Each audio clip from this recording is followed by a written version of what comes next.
Arnold is the executive chef of Don's Pomeroy House, and we are excited to have you here. Thank you very much. It's good to see you. I'm excited to be here. So blackened grouper is what we're doing, and there's a lot more than blackened grouper on the table. Yes, Yeah? I am going to make a Boullaibaisse, but the grouper, just for a little twist, we're blackening it today instead of just searing it into the stew.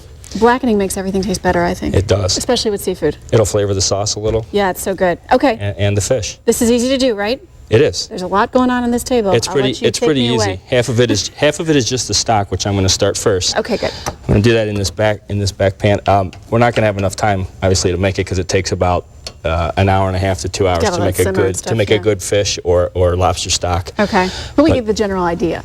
Yes. What we're going to do is we're going to throw everything in. These lobsters here is what they call these are frozen when they come in, and when they have the live lobsters at when they sell them, sometimes they die, so they freeze them up so people can buy them and use them for stock, and they don't lose lose the money, and I can get them cheaper to make the stock with them. Makes sense to me. So makes sense. All right, so you're putting some of those in. Yeah, we're going to start off and throw those in here. Okay. I'm with you so far. So far, so good. Pretty simple. Everything else is just going to get tossed in. Bunch of herbs. I have some fresh thyme here that I tied up with a string, easy for removal. Okay. Throw it in. You don't really need to do that. You can strain it as well. We have carrots. I have the tops from the fennel that I'm going to put in. Oh, that's good. The bulb of fennel that I roasted. All that good flavor. Yeah. Yep, to flavor that a little bit. What's great about when you're making a stock too is he continues to throw this stuff in there. Is you don't have to peel everything because it's just that you're going to strain it anyway. Exactly. So.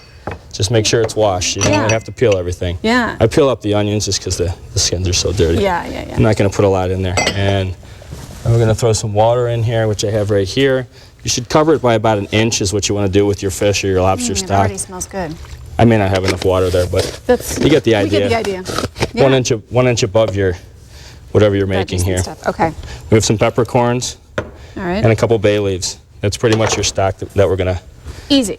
Cook it for an hour. Bring it to a boil. Cook it for about 1.5 hours. Okay. On simmer or skim whatever's on top off, and you're ready. Strain it out, and you're ready to go. All right. Let's do the grouper. At the end, you throw some saffron in there. Yeah, that's so cool. That stuff. Yep. Some saffron and reduce it by about half. It'll flavor it. It'll concentrate the flavors a little bit. Good.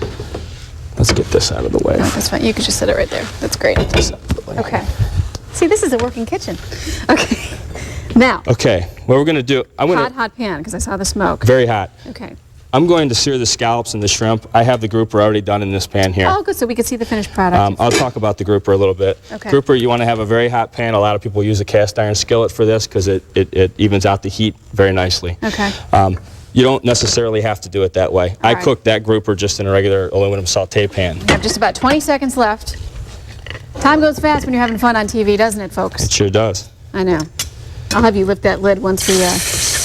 Right. Oh, see, and you can see that that's going to just sear up so quickly. Yeah, this is going to caramelize nice and brown for you. Hey, and I should mention, too, recipe on WKYC.com. And you are so kind. Third caller today will receive a gift certificate to Don's Pomeroy House. 216-578-0707. That's a $50 gift certificate. Thank you so much for that. You're welcome. And happy 25th anniversary, by the way. I know you haven't been there the whole time. No, I haven't. That is fantastic. So you've got to lift the lid so we can see that beautiful... Oh, the camera will get... look at how that... Little spinach, tomatoes, and fennel in there still, and that would be finished with some shrimp and scallops. Oh, Todd, thank you so much. You're welcome. And we're going to give away to the third caller a $50 gift certificate to Don's Pomeroy House. Call us up, 216-578-0707. Have a great day. Bye-bye.